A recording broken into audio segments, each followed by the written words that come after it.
I feel like it's a lot of people don't be knowing about me that because I don't show it. Since I was a kid. The boxing fucked me all the way up. Now that I don't know how that fucked you up because I feel like I always been the aggressive one out of everybody. Though. Yeah, you always been, but to take it to bro, facts. Like you know what I'm saying, and then plus like I wasn't in reality for some years. Yeah. What up, y'all, man? Andre, big CEO here. We got another podcast, y'all. I got somebody here that's what I want to call like you ain't old, but this that growth, right? It's that OG wisdom, you feel me? Who been through a lot, who seen a lot, who been through some shit y'all already done did, y'all think y'all done did, y'all go end up going, you know what I mean? So this somebody that I look at like growing up, I met when I moved to Minnesota, and I was just like everybody else. I felt like, to me, and you can speak your life, but to me, it looked like you was kind of doing the wrong path, but it looked like it was cool. You know, like everybody when they see it, right? But I always think a lot of positive too, though. Growing up, I always noticed them because I was always observing. So I always observed some positivity in them too, though. And so now to see where he at now, from the music to movies, y'all. Like when I always say, man, Minnesota got talent, we got creativity, we got stories here, y'all. So I got somebody who's an older OG than me, y'all here. I want him to tell him who he is, what he do, and we gonna chop it up, y'all. Let him know who you is, bro. This NPS time, man. Most people know me as Time, but yeah, this NPS time, man. How y'all doing? You know what's going on, man? Shit, man. Chilling. It's good to see you. It's good seeing you too, man. Bro. Like I was saying, I knew you since we was young. I think I was probably like 11, 12 when I met you. I think you was younger. Probably younger. I know my time be. I was little. I was little, probably like low key like 10. I think. Yeah, I think you was I was like 10. 9, 10. Yeah, I was young when I met you. And real quick, because it's three of y'all, right? It's me, three my boys. little brother. No, me, my little brother, my little sister. Oh, right. Yeah. But we always with Jalen and them. I'm the oldest out of us three, y'all. Okay. Yeah. So it's crazy because before I get into all that real quick, because there's so much, brother, I can talk about. First, I want to just shout out your song you got going on that's connected with your movie you got going on that's connected with a huge movement that we need to be jumping on for our people. And just shout it out. Let me know what you got going on, man. Okay, so yesterday I dropped a single titled "Swap," and that stands. It's an acronym for "Sorry Was a Person." You can catch that on iTunes, Spotify, YouTube, etc., etc. It's on all streaming platforms, and it will be on the date night soundtrack. You know what I mean? I'm starting a film with that I'm a part of. With some very courageous brothers, some very real black men, real gentlemen. You know what I'm saying? The Guys Film. Shout out to the Guys Films. They allowed me an opportunity to become a part of this film, and I really appreciate it. But yeah, the song will be on the soundtrack, so yeah, be on the lookout for that. As far as the substance for the song, you know what I mean? Whenever I do music, I make sure that it has a message and the substance. And the message that I'm pushing right now is mental health awareness and addiction awareness. They go hand in hand, if you ask me. You know what I mean? I feel like where you find one, you'll find the other. Kind of like where there's smoke, there's fire. But I do want to spread awareness amongst our community, because a lot of what we see on the internet, as far as our people is concerned, in a negative light, regardless if it's for views or if it's for real, it's a problem, and it's a mental illness, and it all starts from trauma. And that trauma, 9 times out of 10, it starts from childhood. And as we become older, adolescents into adulthood, those things we went through, they start to affect us in a way to where we don't know where to go for the answers. And when we go looking for love or answers in the wrong places, such as young ladies, older men, young men, older men, not in that manner, but older men that are in the street, not doing anything positive, and drugs for the young ladies that the older men will give them, and drugs for the older street guys that'll give the young men. It all coincides with each other, and once you start messing with the adolescent mind with those different chemicals and those different drugs and alcohols and things like that before it's fully developed, it causes mental illness. And then here we go. You know what I mean? You're down the rabbit hole. So I just want to spread light on that because I'm a victim of it. Well, I don't want to say I'm a victim of it, excuse me, because I'm not a victim. But I fell victim to it. How about that? It's a part right? of your experience. That's a for part sure. of my experience, Yeah, right? for sure. And so maybe I should hold the mic. Nah, I don't know. I don't know. I don't know how it's gonna turn out. Yeah, I'm gonna hold the mic. But yeah, I fell victim to it. You know what I mean? I got lost in the sauce, and by the grace of God and God only, I made it out. And most people don't make it out. You know what I mean? And there's a lot of people that's stuck in it and don't even know they stuck in it. So yeah, man, y'all go check out that single, man. Swap, Sorry Was a Person. It will be on the date night soundtrack, man. Shout out to the guys' films. Shout out to Quadro Productions and everybody over there.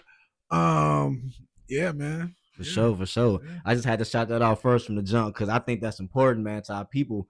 And like I always say, we need to see more of us doing everything, not just selling drugs, shooting, you know, the average non-negative stuff. We do all type of stuff, man. We artistic, we spread love, we share, we do all type of stuff. We got to make sure we all support that. Yeah. You know what I mean? So I got to make sure anybody in my generation, if y'all don't know about it, you need to look it up now and learn about it. You feel me? Because it's out here. For sure. But just getting back to when I first met you, you know, it's kind of crazy because just thinking about, I don't even know if you really know the dynamic of how the family work out for us, but I'm gonna break it down to you. Break it down. Break it down. Come on, break it down. I was too young and too observant, so I knew too much. Break it so down. Look, my mama, right? I got an older brother. That's my oldest brother's name, Nate. Right. His daddy is related to my auntie LaDonna. That's how we people. You feel me? Oh, so you know what I mean. So it's like we ain't. Wait, hold on. Say that again. Say it one more time. So my brother, your brother, he got a different daddy than us. Right. His daddy is related to Auntie LaDonna and them. So LaDonna and them is my family because of that. Because my mama was with his daddy. And I married into LaDonna and them. You feel me? Yeah. And so that's okay. And so we just all met. What's up, cousin? So I always knew that we were right. It's crazy because growing up, and I think I said this on one of my other podcasts, I've been blessed to just always see men show love to each other. So like how you just say, you was married into the family. When I seen you, I thought you was the cousin and your wife was the one that you had into the family. Right. That's crazy. So cool with the family, you know what I mean? Like, when I seen you, I knew Big Boy, I knew everybody. So to me, it's like y'all the cousins, you know what I mean? Because on my daddy's side of the family, everybody men. I ain't got no aunties and no, you know, like that. So I'm just like, oh yeah, that's the cousins. Like everybody's the older. So it's crazy to know. Like I always knew, like that's the dynamic. That's crazy. That's why we always was tied in, but we won because it's hard to be real tied in if you ain't that close to family. But we, through experiences in life, we met and we connected, and ever since then, you know, ties don't break. So like how I look from on the outside looking at, I never knew that till just right now.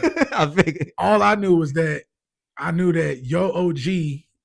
My wife would tell me that's my auntie, so say less than my little cousin. You know what I'm saying? Ain't nothing else to talk about. You know what I'm saying? So I always, that's just how I draw it up. You know what I'm saying? So and I always got love. I never felt nothing genuine, like nothing fake or nothing. I always felt genuine love. So it was like, this love, this family. You know what's so crazy? Like, I think during that time I was still teaching. You know what I'm saying? Yeah. I was still before I, you know, before life started life. And I taught special ed for like 15 and a half years off and on through my whole career of teaching, you know what I mean? Which I do plan on getting back into the classroom, but I think I want to go like more administration, like principal, superintendent, things like that. Where you was teaching at? My last year teaching was Ramsey Middle School in St. Paul. Okay, yeah, I know Ramsey. Yeah, Ramsey Middle School. It was EBD, that's emotional and behavior disorder. When I first started off, I was I was teaching kindergarten through third grade, and it was more severe cases, like the children couldn't speak, severe cases of autism, you know what I mean, things like that. But then when I moved to Minnesota and started teaching, I started working with before I left my last year teaching in Chicago or Illinois, I went to the middle school, and so that's when I start treading in the EBD, which is emotional behavior disorder. So they were high functioning, but they were just they needed a helping hand. You know what I'm saying? If you would, you know what I mean. So yeah, man, dang, that's crazy, cause I didn't even know you was into that world. You know what I mean, teaching. Cause I don't know if you know, but I did a lot of nonprofit growing up, working with kids a lot. So that's real big in my world. But okay. before we get into that, cause I ain't even know all that, man. Tell me about where you from, where you started off at, what was your childhood like? I'm from Chicago Heights, Illinois. It's the south suburb in Chicago. And Park Forest. But like originally I'm from Chicago Heights, Illinois. I grew up in Park Forest also though. But childhood for me, I had a decent ass childhood. My childhood was decent as hell, bro. Like everybody always got that story. You know what I'm saying? I mean, I got the story too, but I can't say that it was horrible. I can't say that I had a horrible childhood. You see what I'm saying? Like, you know what I mean? I grew up, my dad was on drugs. He was smoking crack type shit. You know what I'm saying? From like 3 to like 11. So it was a lot of living with my granny, moving out here, get out of rehab, do good for a second, then steal everything out the motherfucking house. Back to the, you know what I'm saying? So I did that like most of my childhood till he got it all the way together. But my childhood was decent though. But that was the start of everything. You know what I'm saying? Like having to deal with that was the start of everything. But like I wasn't shy on no, like I had good Christmases, good birthdays, type shit like that. You know what I'm saying? I ain't always get all like the Jordans and all that all the time, but every once in a while, you know what I'm saying? That was up until about like 89, 90. And then my auntie, rest her soul, my auntie, who basically raised me kind of, well, let me back up some. So my daddy was outside doing his thing, right? My mama was working her ass off, going to night school, working 2 jobs, all of that. So we was at my granny house for the most part. My mother is from Philly. So at my granny's house, it was my grandmother, my grandfather, my aunt, and my mother, right? And then my mother had me, and my aunt had my little cousin, which I call my little sister, Heather. My grandfather passed the year before I was born. I was born in 81, right? Fast forward to about 3 years old, that's when the crack epidemic hit. Motherfucker split. You see what I'm saying? But so then like I said, growing up at my granny house. Oh no, that's what I was at. So around 89, 90 is when my aunt met my uncle. I got him tattooed on my arm. I'll show the camera later. And that's when life got really good. Because that nigga was trapping. And my auntie was trapping too, though. You know what I'm saying? You know what I'm saying? My auntie Sheila was in the streets. You know what I'm saying? She was one of them babysitting, do hair. You know what I'm saying? Sell weed all at the same time. You know what I'm saying? And like that's who I grew up under because my mom and them was at work all the time. My granny at work, and my granny was a teacher too. You see what I'm saying? My mother and my grandmother in education. And so, you know what I'm saying? Naturally, my auntie, that's the one who, you know what I'm saying, watched us, you know what I'm saying? And so I really grew up under her tutelage for the most part. And that's where I got most of my everything. You see what I'm saying? That's what really raised me, you know what I mean?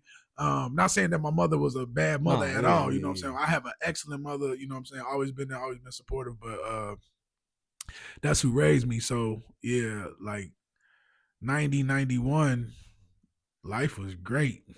You know what I'm saying? All the way up until shit. It was good for a minute, man. It was good for a minute. My childhood was good. It was good. You went to high school out there too? Yeah, I went to another thing that caused trauma that eventually led to, you know what I mean, my ups and downs in life. In 2nd grade, my dad came back and he was doing good for a minute. And so we moved to Park Forest. I didn't want to move over there because my whole life I have been in Chicago Heights. I've been in Serena Hills. That's where I'm from, right? And so that's where all my friends are. You know what I'm saying? So having to move to somewhere that's foreign just because this motherfucker want to get his shit together for a second. You know what I'm saying? We know this shit ain't gonna last. Like, why you making me go? Let me just stay here. Y'all go do y'all and let me stay at my granny crib at Gaga House. You know what I'm saying? That's what we call my granny. But we moved to Park Forest and I go to a different school. And then of course my old man fucks up again. So like I say, I was back and forth from Chicago Heights to Park Forest going to different schools. And then in 8th grade is when my father really got his shit all the way together and we moved from Chicago Heights for good. And I went to Huth Middle School for 8th grade. I graduated Huth Middle School. That was in Matson, Illinois, out there, south suburbs, I think. And then high school, I went to Rich East. Okay. That's in Park Forest, and that's where I graduated from. That's the Rich Township. Yep. Okay. Yeah. When you meet your wife? It's crazy, bro. I met my wife like fresh out of college. So like 2001 was a rough year for me. So like I came home for Christmas break from college. I graduated when I was 17. I graduated and I came home for Christmas break. And what school was going to? I was at Northern Illinois University. I went to NIU. I went there for early childhood education for teaching. Okay. But I came home for Christmas break and my aunt was sick, right? And my best friend had got shot in the back of the head. You know what I'm saying? And my parents were getting a divorce. All in the same year, right? And so when I came home, my mom had moved back to my granny crib. I'm trying to figure out what's going on. And then what was the question you asked me again? Because I segued, but I was trying to. You were saying something about how'd you meet your wife? How I met my wife. So I went back to school, and when I came back, my aunt had passed away that August. So I dropped out. You see what I'm saying? And so I was back at my granny crib, back in the Heights, you know what I'm saying, trying to figure it out. So fast forward, that was 01. So we fast forward, I'm trying to figure it out, going to junior colleges, working different jobs, trying to be a street nigga, all this shit, right? You know what I'm saying? And one of my guys called me. One of my guys that stayed over south, he called me like, man, bro, you know what I'm saying? My nigga, I ain't gonna say his name, but my nigga, I just say D, got some hoes. I'm all right, for sure. Bet I'm finna slide on you, right?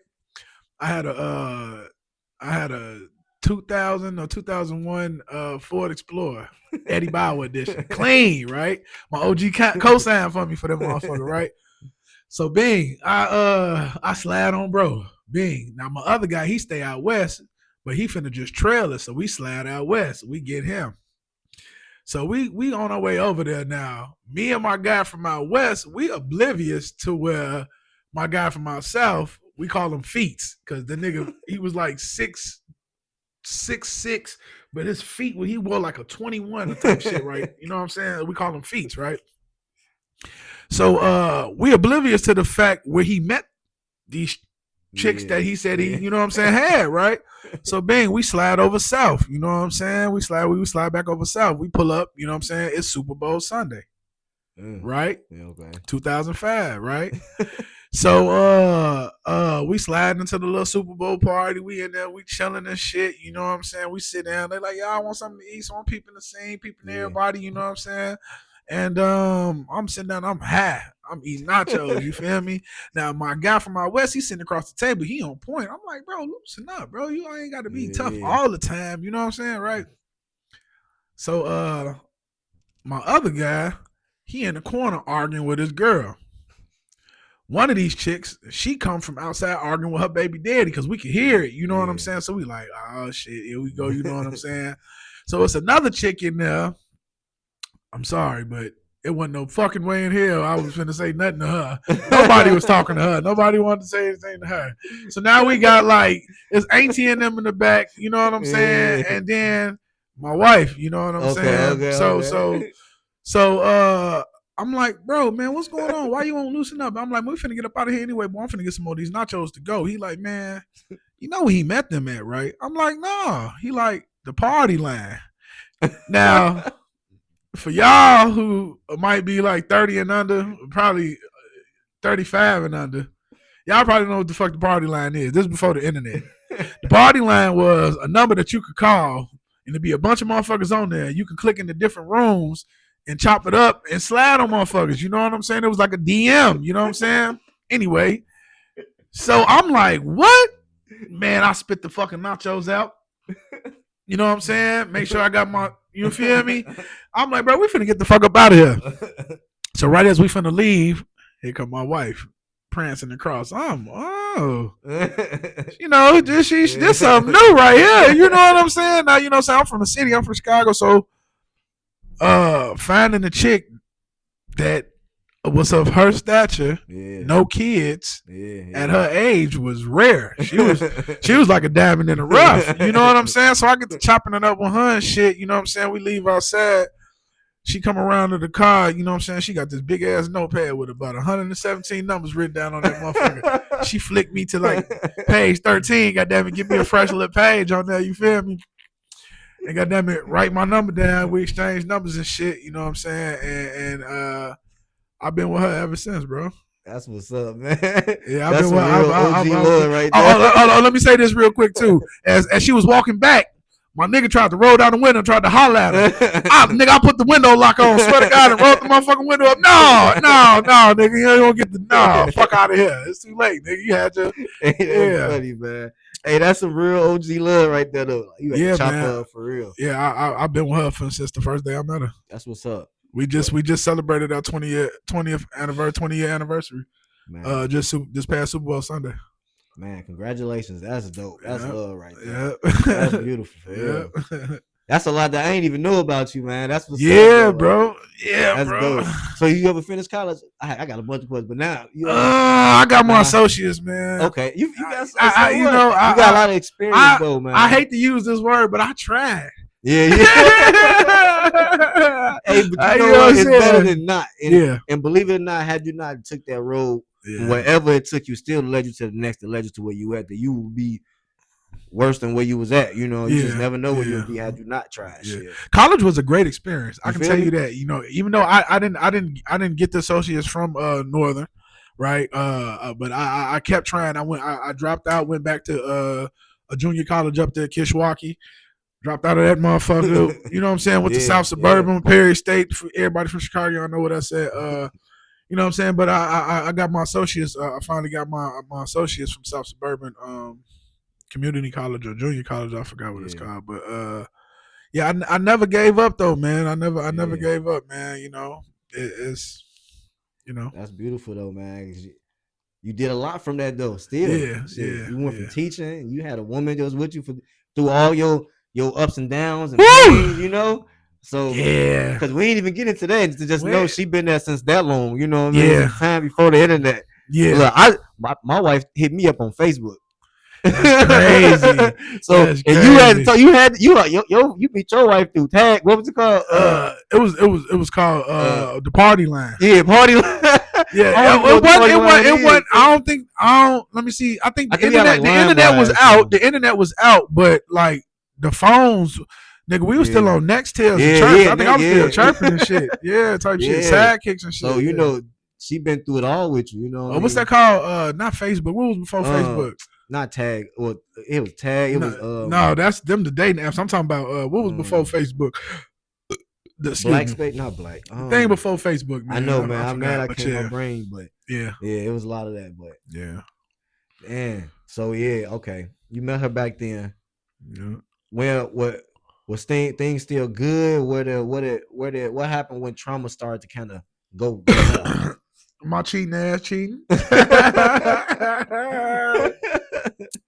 Keeping all the way a buck, you know what I'm saying? I bit off too much than I can handle. We both did though, you know what I'm saying? We were so young.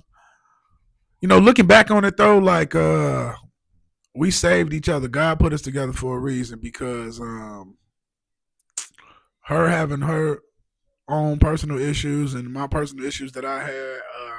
I don't think anybody else in this world would have had the wherewithal or the patience to deal with her, and vice versa. You see what I'm saying? Yeah. And for us to still be together after all the shit that we put each other through, mostly me. You know what I'm saying? Put her through. It's like it had to be meant to be. You know what I'm saying? So yeah, man. Yeah, that's my dog, man. That's my homie. That's my baby. Yeah.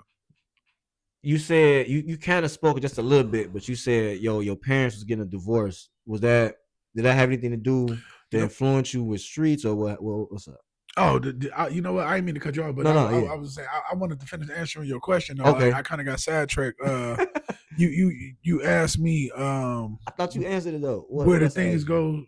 Oh yeah. Where the things go wrong, kind of go. Well, wrong. I guess I did answer. Yeah, you kind of did. Yeah. All right, my fault. I mean, we're gonna bounce back to a lot too, though. A lot gonna get bounced back. I apologize, y'all. It's a lot. Yeah. I just wanted to make sure I ain't missing nothing, you know. Yeah. But what did you think that anything? Because I just hearing that. Because like I said, man, I got so many stuff that I want to ask. But then as you talking, I'm learning more. Yeah. It's like it's more that connect to my life that I know connect to other people. Yeah. And you spoke on you was like coming back from college when your parents was finna get a divorce, right? Like 16, 17. I was like 18 going on 19, I think. So I think I completed my freshman year in college, right? And then sophomore year is when things started getting a little shaky. And so it was my sophomore year in college. I came home for Christmas break. And when I came home from Christmas break, my mama was not at the crib. So I'm like, what the fuck is going on, right? And so my old man broke it down to me. You know, I know they had been having problems, you know what I'm saying? But my old man broke it down to me. And basically, when he got his life together, he went to the church. The church people used to come by the house, bless him, holy oil and all this, had to have dinner with us and all this. He started fucking one of the lady church. Oh, damn. I just gotta keep it real. You see what I'm saying? My mama wasn't having the shit, and she got up out of there. Like, nigga, after all I done put up with, you know what I'm saying? 23 years, nigga, you been a dope fiend this whole motherfucking time, and nigga, you can't deal with me. You know what I'm saying? You know what I'm saying? Because my mama was a lot to deal with. Don't get me wrong. Yeah, we all, you know. She's a lot to deal with. My mama is a motherfucker. Excuse me, mama, I love you, but you is something else. But, you know, looking at my relationship now, you got to thug it out. Yeah. But, my mama got the fuck up out of there. So I didn't know how. I had just got my family back. You see what I'm saying? Mm-hmm. My old man came back, like I said, 7th grade. Yeah. So it's like 7th grade, 8th grade. 9th, 10th, 11th, 12th. I only had my family structure back for 5 years. Yeah. 6, because this was my sophomore year in college, right? So I didn't know how to take it. Plus, it fucked up my relationship with God, because it's like, if these church ladies are supposed to be coming to do some God, why? And you fucking my daddy. And then fast forward, they get married. I'm like, man, fuck God. This God shit is some bullshit. Like, what's going on now? You know what I'm saying? So, it affected me bad, bro. And then on top of that, I leave to go see my mama. I get to the block. I ain't gonna, not like no block that I was trapping on or no shit, but the block that I'm from and shit or whatever. And my guys was like, bro, you ain't heard about Ant? You know what I'm saying? I'm like, no, what the fuck y'all talking about? They like, he just got shot in the back of the head in front of big boys. And I'm like, what? That's a little submarine spot out there in the Heights. What? You see what I'm saying? So, bang, you know, this Christmas break from college, he died on Christmas Eve, 2001. And my auntie getting sicker. You know what I'm saying? Yeah. So, bang, I go back to college, finish the year out. So I did finish my sophomore year. I tried to finish my sophomore year, but it was too much on me, so I dropped out. And then August of that year, that's when my auntie passed. So I was fucked up, man. Yeah, it was that was a lot. That was a lot. That was a lot, and it was too much, bro. Yeah, I bet, man. I know that's a lot, especially being young. You think that dictated a lot of decisions you made since then? it dictated a lot of misplaced anger and emotions. I feel you. You see what I'm saying? Mm-hmm. Um, Mm-hmm. not having my dad in my life like I needed him in my life. But shout out to my dad. I got an awesome dad. We ain't on best terms right now, but that's still my nigga, you know, so if he don't get no bigger. He did the best that he could, and he still does the best that he can. So I take my hat out to him. Yeah. But not having him around like I needed him to be around, it didn't teach me how to control my emotions. Yeah. You see what I'm saying? Because I was raised in a house full of women. Yeah, real. So I responded to adversity and everything with emotion like a woman. Yeah. You know what I'm saying? Yeah, like, yeah. you know what I mean? So that's what really geared that part of life turned into a lot of anger and misplaced emotion. You know what I'm saying? Yeah. Oh yeah, I hear you. What was you kind of balancing that out and still, because you started teaching and education, where that kind of balance out there? Was you still kind of on the rough road? Was you on a good road? What was going on by that time? So how I started in the education was looking up to my mother and my grandmother. My grandmother worked at a daycare that I went to since as far back as I can remember, right? And when I became a teenager and they was able to work, that's the first place I went for a job. So I worked at a daycare all through high school. You know what I'm saying? And then when I came home for summer break, I would work at the daycare. You know what I mean? So naturally, when I dropped out of college, I went back to the daycare. You know what I'm saying? So from there, that's when I that's why I had got the niche just to want to work with kids and things like that, and I was good at it. That's a gift that God gave me, is to be able to work with youth. The youth listen to me. You know what I'm saying? So yeah. That's what's up. Yeah. So what? All right. How long you working in Chicago until you moved to Minnesota? When that transition? How long you stayed? So what happened? What really happened was, and I want to look at the camera and I want to talk to the youth, to the YNs, right? Yeah. Me having an identity crisis because I didn't have my old man around, living in Chicago, growing up in Chicago, you gotta have tough skin, right? And if you don't have any direction, you will get lost in the sauce. By the grace of God, I never got all the way lost, but I wanted to be a street nigga gangbanger so bad. So and I would do whatever it took to accomplish that. But the God in me and the angels looking over me would never let me all the way. And the niggas in the street that knew I was green, they be like, man, get the fuck out of here, I'm out of here, man. You ain't with this shit. You know what I'm saying? And so, yeah, you know what I'm saying? It what was your question again? I don't know, but you gave me a lot of good points though. Yeah.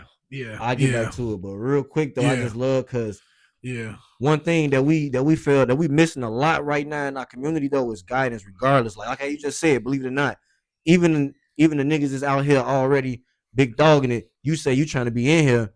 Yeah, they doing their thing, but at least they kind of got like, nigga, green, get up out of here. Yeah. Nowadays they gonna be like, come on, you wanna go shoot? Come on in. Yeah. You know, like one thing I can say about the streets, and this is to the streets, man. I appreciate y'all, man. I appreciate y'all how y'all handle me with kid gloves. You know what I'm saying? That's an old term. I appreciate how y'all kick my ass too. You see what I'm saying? To the dope boys out there, man, I appreciate y'all how y'all told me to get the fuck on up out of here, man. You know what I'm saying? Because the shit wasn't never me. You feel me? Yeah. And so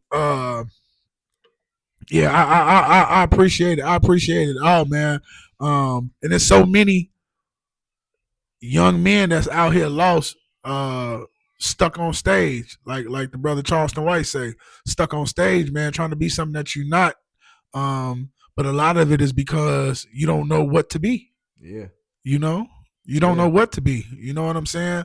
And you don't know that being yourself is the best thing ever. Once I fell in love with myself again and was was able to look in my mirror and love what I saw, it was over with. Yeah. It was over with. But it took a lot. I was in my late 30s. Man. I was in my late 30s. what it took for you to figure that out? What hit you in the head? The shit I had been through in life, you know, Yeah. when I going, you know, that God presence that we have in ourselves is that conscience, it's that voice. Mm-hmm. And like, you know, when you doing wrong or when you're not doing what you're supposed to, or when you in need of God, and regardless of what you say, what you believe in, you if you say it out loud or you say it to yourself, you see what I'm saying? Um, that's what kept me, man, safe, man, and brought me back because I was lost. I ain't gonna lie to you. Yeah. I ain't gonna lie to you. Yeah, I was lost, man.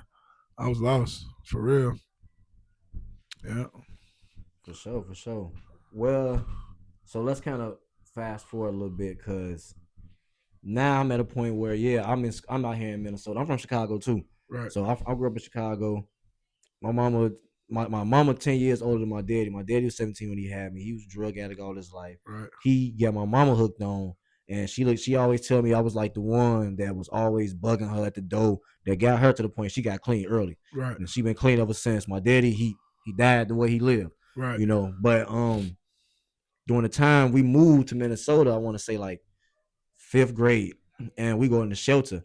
That's when we run to the Donna. We move in the shelter, and then we end up getting cribs right by each other. So that's when I meet you now. Now during this time, I always had men around me. So you was a dude that looked older than me because I kind of just grew up with people like y'all. I grew up with Right. them 80s and 70-year-old people. I Right. mean 70s. Right. So I'm like, shit, you older, you look like you ain't saying no goofy shit, and you got a good spirit. I'm always was just is. I'm always was just wherever everybody was at. Yeah. So just being around y'all, I used to go get my hair cut by a big boy all the time. Yep.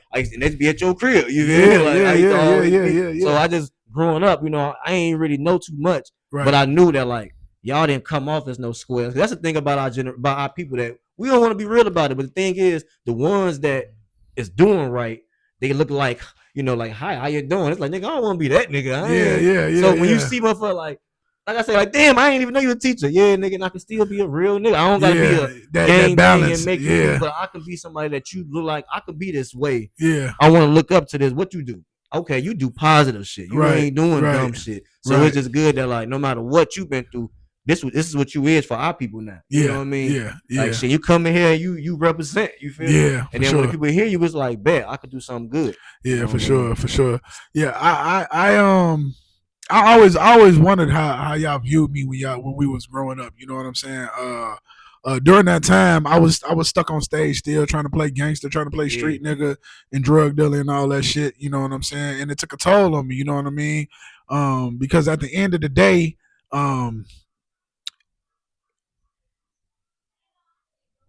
the money is an addiction Mm-hmm.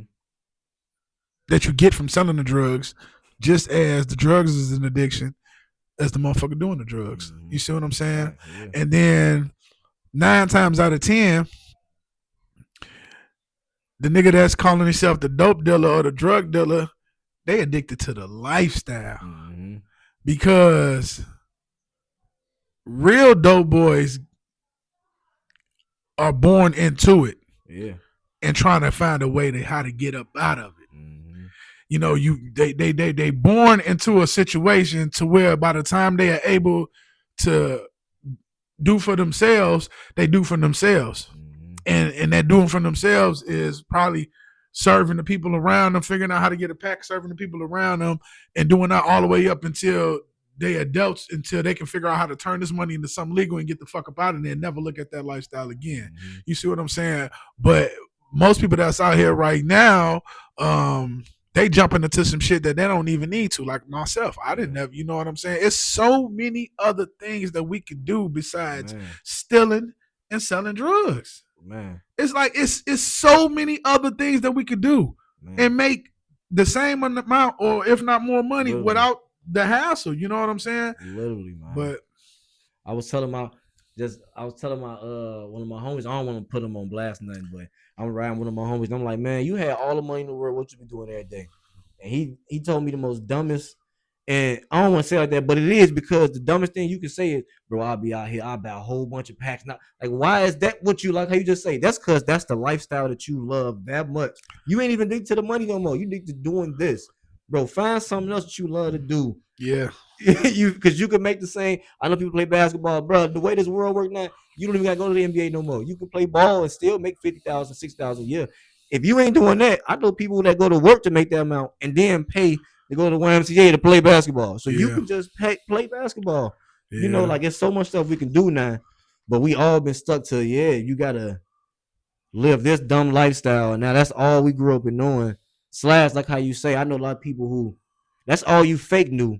You grew up around other people that you could have learned and really guided yourself through, but you wanted to fake live that life that bad that for the last 10 years. Now that's all you know. Now that's how you know, because you made yourself know that. You know, you didn't open your eyes to it. Around. You know, ain't nothing new under the sun. Man. You see what I'm saying, right? And like, I got a track that I'm gonna drop. I wrote it a few years ago, but I revised it. I'm gonna drop it a little later on in this year. But one of the lines in there is West Indian Archie, why you start me, right? West Indian Archie is a character that was in the Malcolm X movie. I don't know if you're familiar with that, but the actual the first movie that Denzel Washington was in, the guy West Indian Archie, he was the guy. He was the big meat, if you will, of the drug underworld at that time when Malcolm was trapping and shit, right? And when Malcolm got himself together and came back around to see where everybody was at, he seen the girl that he dated in the alley. You know what I'm saying? Doing Dinos. You see what I'm saying? He seen one of his it showed one of his other partners with a hooker upstairs OD'd on the needle, right? And then it showed the top dog, West Indian Archie, sitting in the corner, crazy, out of his fucking mind, with needles and drugs and all that type of shit everywhere. And it just goes to show that was like in the 50s or the 60s. You know what I'm saying? Ain't nothing new, man. Ain't nothing new. That's how it go. Yeah. That's how it go. When you in that lifestyle, you gonna get death, jail, or a wheelchair. That's it. And in 2025, man, you ain't getting none of those. You can definitely coffin that. All right, man. That's all I'm gonna say. All right. Speak a little bit about kind of your turning point, man. What's been some good things that happened? I know you had a child. I know he's working, in schools. Life didn't get good until I got sober. I've been sober for 4.5 years. It'll be 5 years in April.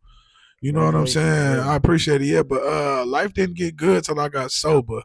I had good moments and good times when during that. I think I was doing drugs for like almost 10 years, 2012 to 2021. So 9 years off and on. Man, wait, 2012. I definitely I think I met you in between. I want to say because I was around before. How old are you? I'm 28. You 28. So 10 years ago you was 18. 10 years ago was 2015. Yeah. Okay, so during your dark moments, I wasn't really around. I can't. When I met you, you weren't doing that dark. I was. You just didn't know. Facts. Yeah. Yeah, you just didn't know. I was young. I was slick with it too. Yeah. You'd never. like that's the thing and that's the other thing. Unless you knew me, you would have never knew.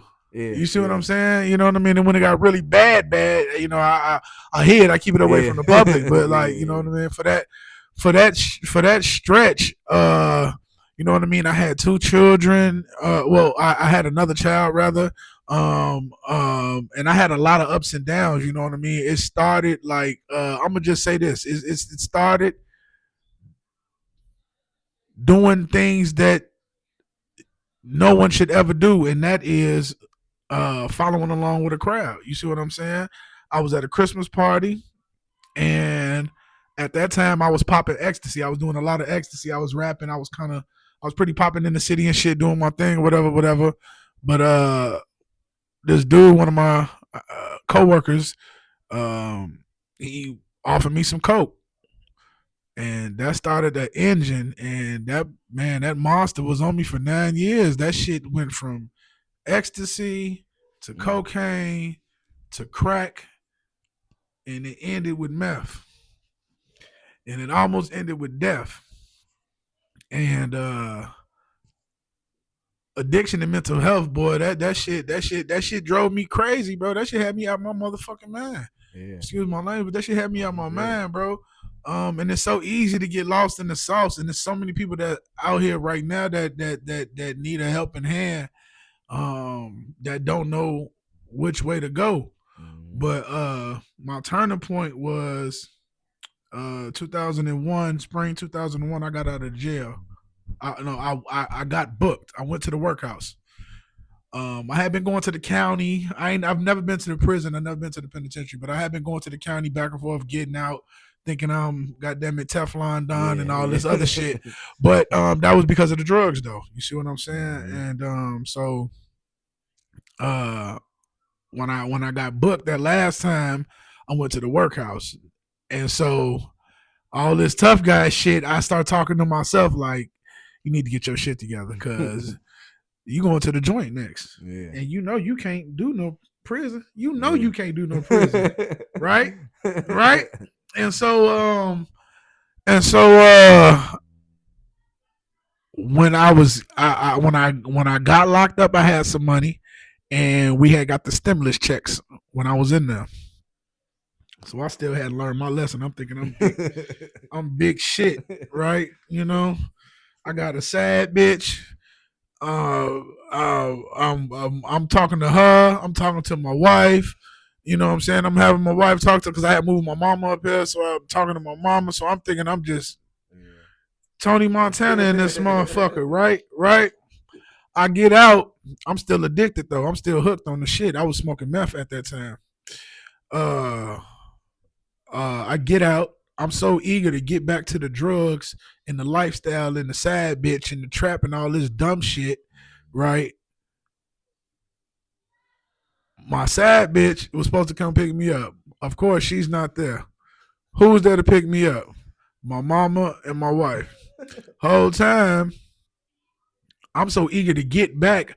I walked from the workhouse to 94. If y'all know what a workhouse is and y'all know what 94 is, that's some dope fiend shit right there, boy. That's some boy, but I'm supposed to be Mr. You see what I'm saying? Yeah. Anyway, so my mama done picked me up, right? And I go to the crib, and I'm getting my shit together. I'm finna have them drop me back off at the spot, and they know it. They can tell how I'm talking in the car and shit, right?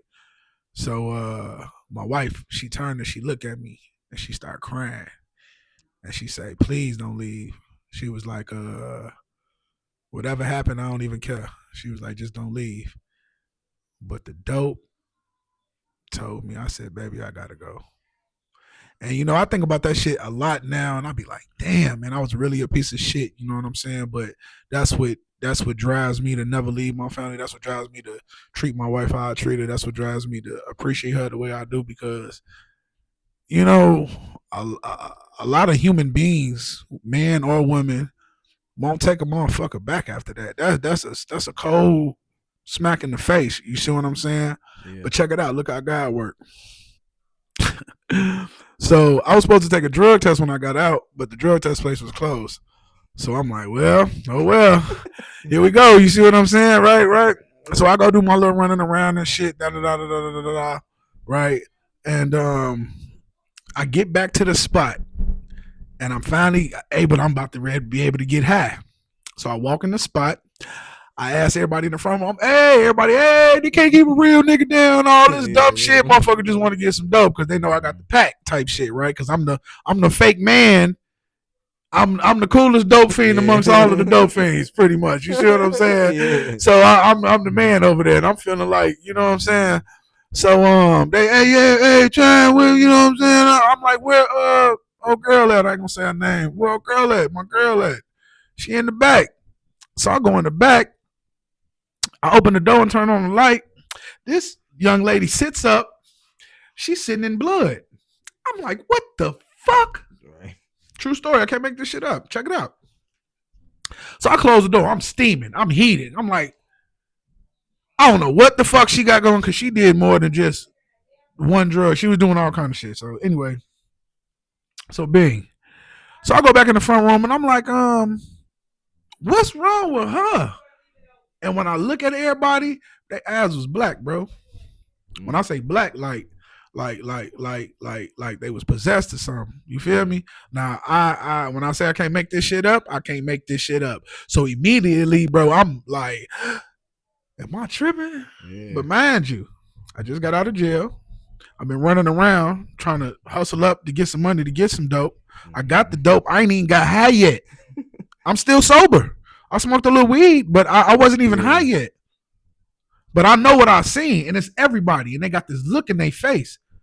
So I play it off. I go back to the room. Now, when I go back to the room, when I first opened the door the first time, I really didn't look at her. I just seen the blood. I'm like, what the fuck? You know what I'm saying?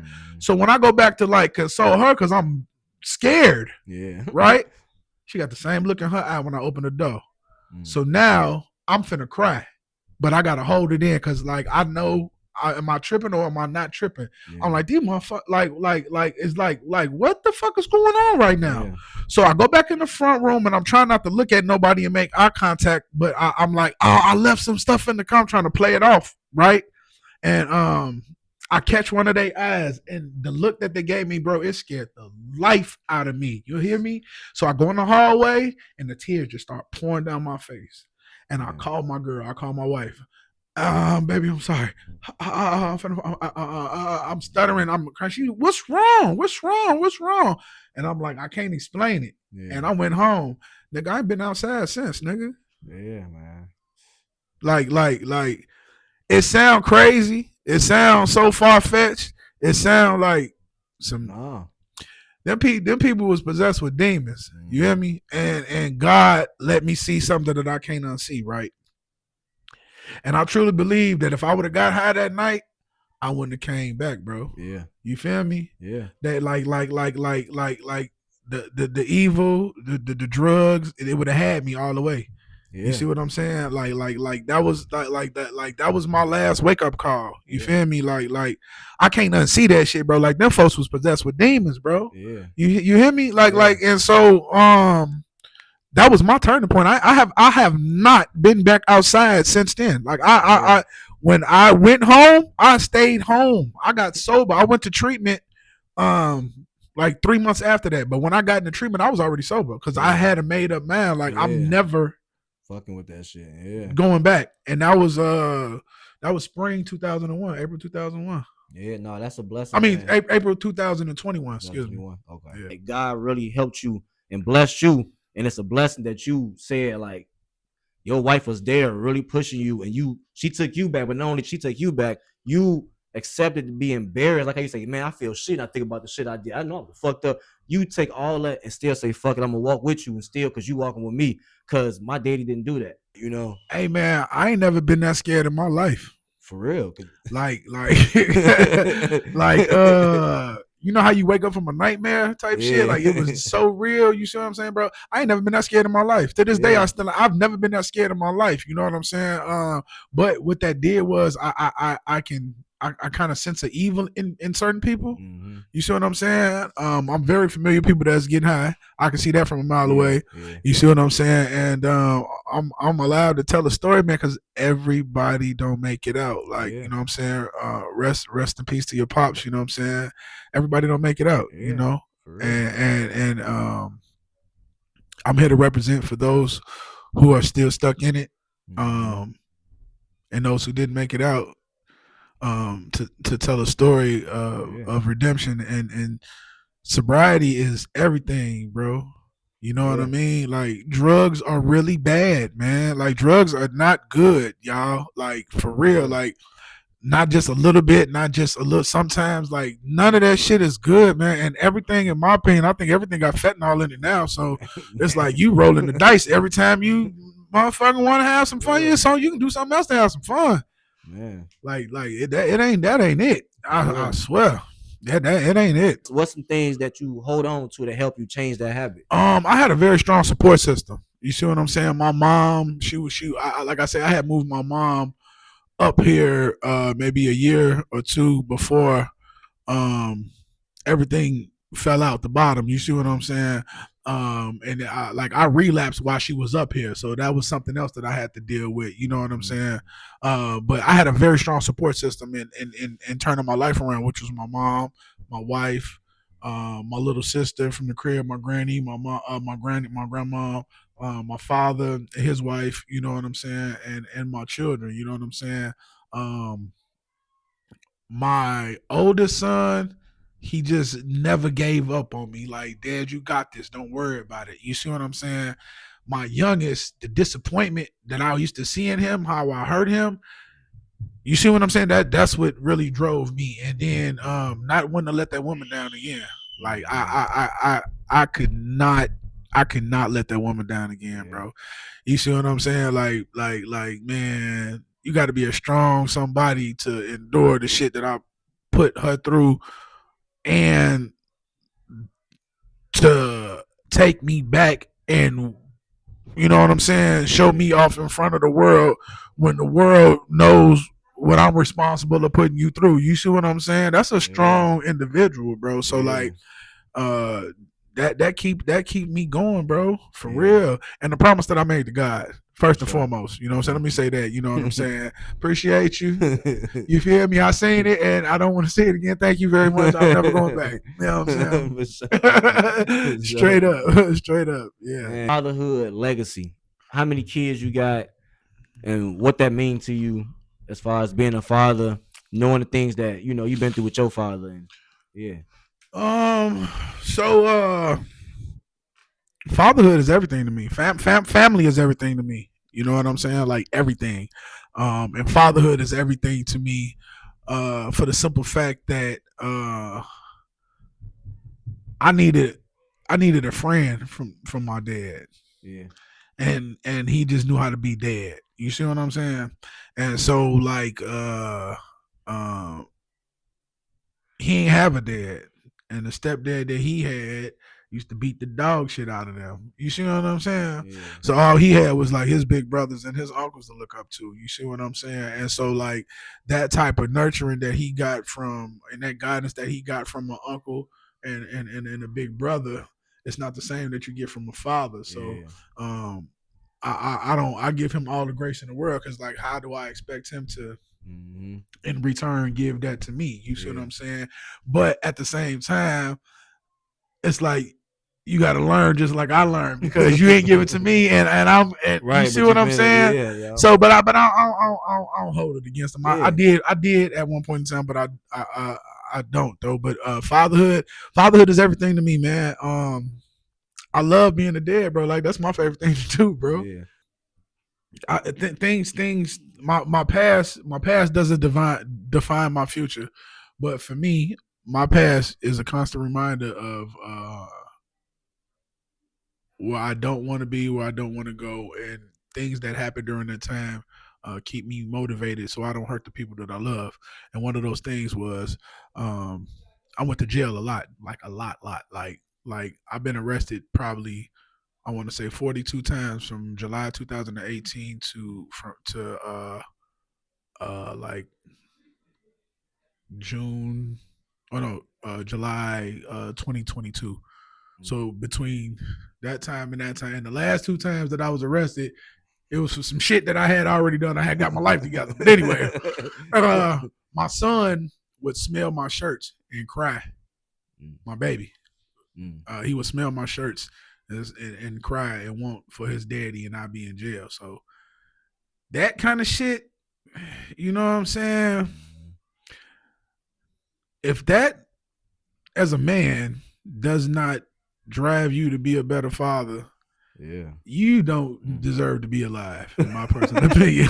You see what I'm saying? If that don't pitch a nerve to get your shit together and keep it straight and to be there for your kids, man, then you don't deserve life, motherfucker. So that's how I talk to myself. That's how we gotta be, though. You know what I'm saying? Straight up. For real. For real. The last question I got, you kind of just answered it, but give the young men some advice on fatherhood. just be a present father. Be a present dad. Don't worry about that girl. You know what I'm saying?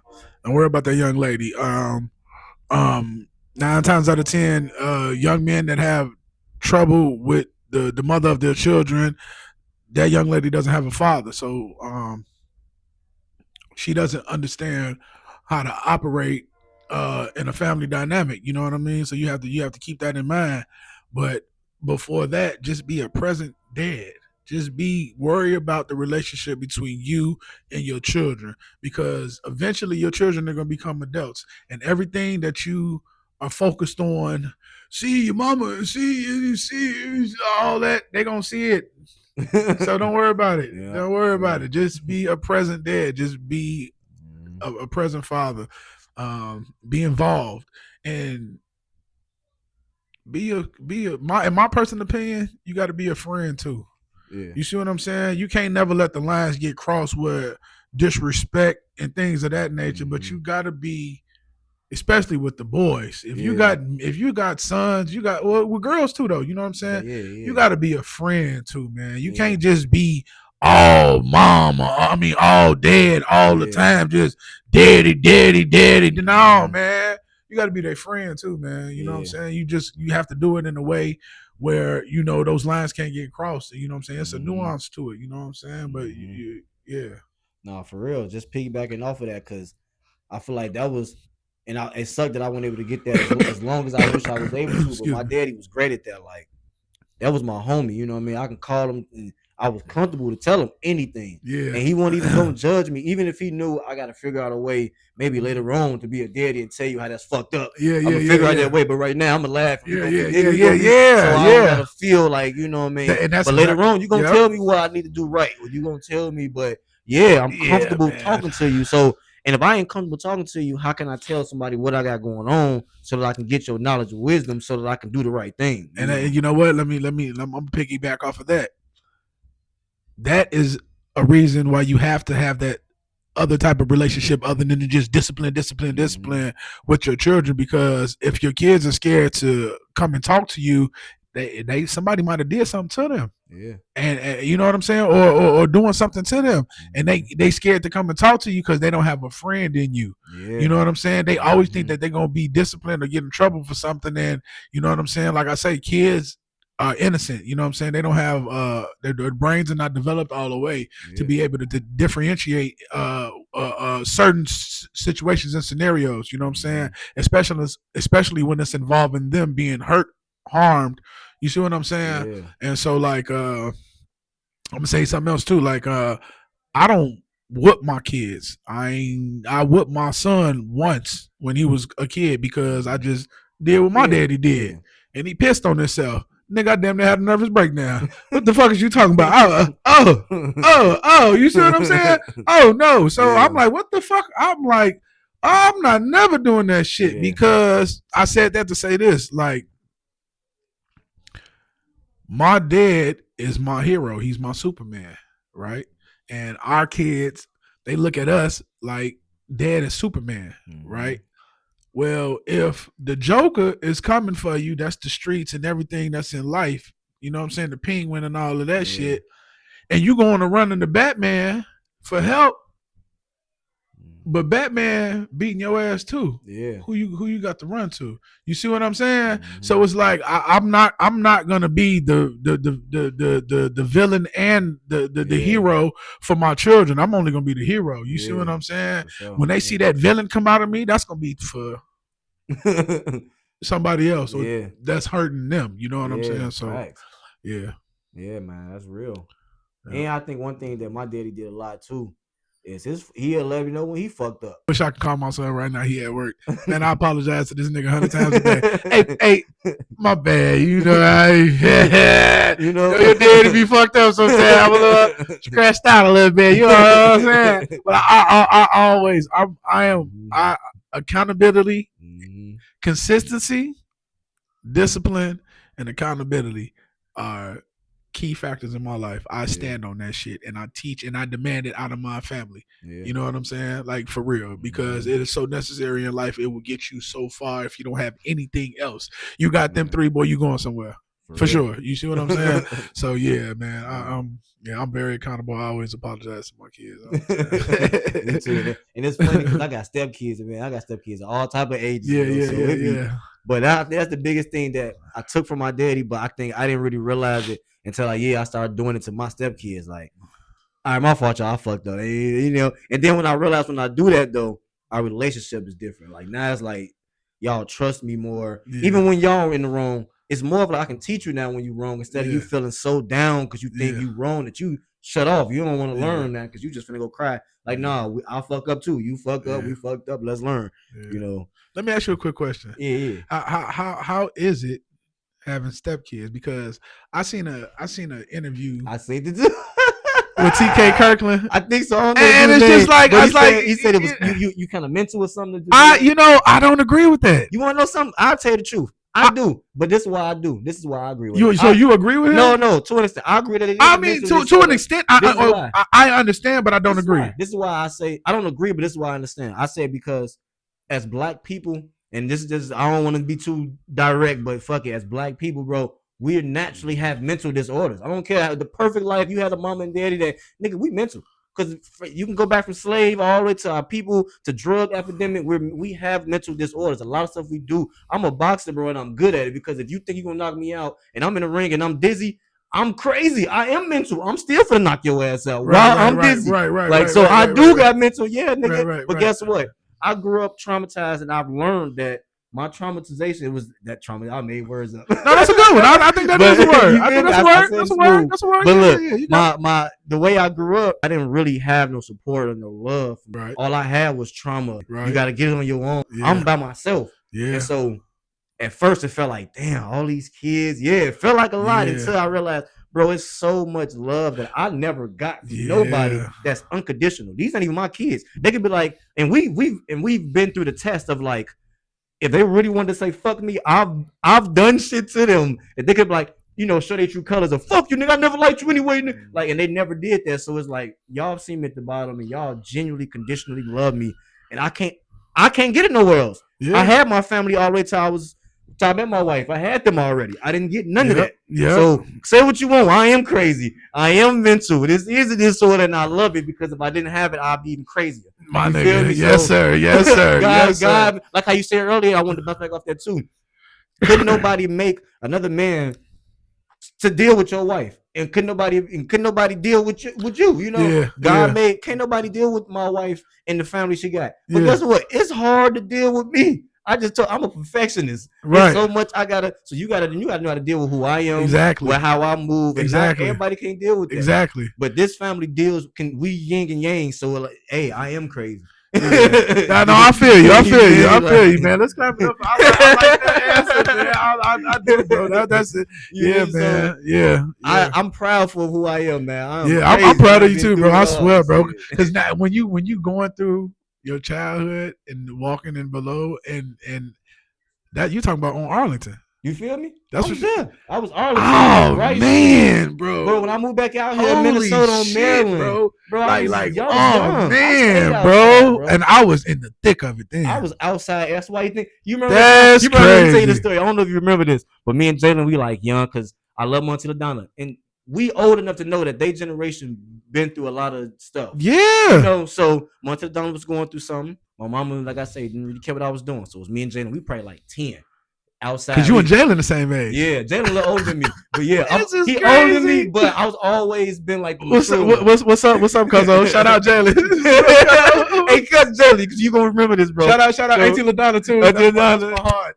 So look, Monty LaDonna like, y'all want to go outside and play? Because mama don't care. We young. But me and Jalen was always good with the girls. We just grew up around too many men. Right. We got watching girls. us. You know what I'm saying? So we got girls 13, 14. We 10. So girl, y'all want to come outside? Well, yeah. Until none like y'all go ahead. My mama don't know because she don't care. We outside, bro. We go steal from Holiday, SA. We got girls. Police pick us up. And we at the fucking, what's the name of the little place? The curfew center. And I think Big Boy, I feel like it was all y'all came and picked us up. Went to the Donna, picked us up. I think And that's we when was I just had that tan truck. I yeah, had a tan yeah. We got Tahoe. in the trunk. Yeah, We got picked yeah. up downtown. That's bro. oh But we used to yeah. have bro. And my mama ain't never found out till the next year because she's so nosy. She Hey, bro, going I in, think I remember that when you said pull up downtown. I think I do remember. yeah, that. we go down. You had to come pick us up downtown. It was me, Big Boy, Yep. Kenny, and LaDonna. Yeah. Yeah. We got picked up to go to curfew. We was That's outside just crazy, bad as hell. bro. And I got That's Jalen outside with me. I'm like, bro, I'm always out here. We out here. Come on. That's crazy, But, bro. we just grew up just yeah. So what I get now, bro, is priceless. Like, Yeah, I get it. I get it. So I get yeah, it. call it what you want to, man. But yeah, me I and get Jalen it. was out here. My mama didn't never know until she come. I want to say a year later, she being nosy and motherfucking until the down the little drawer. That's crazy. She found a little yellow paper. She Andre, come here. What's this? I'm reading yellow. I'm like, that bitch say, Wow. Minnie, it's saying what we did last year. I'm damn, mama called me. Damn, that's crazy, bro. That's But crazy. yeah, we was shit, man. I just was always, like I say, in 6th grade, 7th grade, I had a homie that I used to go live with him every day. Went to school at his crib. Nigga hung out on the west side of St. Paul, catch the bus, go at the right. I did whatever I wanted. My mama, because my grades were straight A's. So teacher's like, you're doing such a great job as a parent. So I'm like, good, I'm doing good. Give the fuck on. Yeah. You know what I'm saying? Everything was good, but I was out here, man, just figuring shit out, being like my daddy. Gotta figure it out. You know? But let's kind of get close to that closing, man. What's some final motivational words you got for your listeners, man? Consistency is the father of success, and procrastination is the father of failure. I always remember that, man. Stay consistent in whatever you do, and you will be successful. I can guarantee it. You know what I mean? The money will come eventually. And when people say money ain't everything, money is everything. And fuckers they talking about. It's just all about how you get into it. You know what I'm saying? And your morals and when people say you sell your soul to the devil or sell your soul for some money. In my personal opinion, what they referencing is you selling yourself short or compromising your morals for a piece of paper when there's so many different ways to get it. So stay sober. All right. You know, protect women and children. You feel me?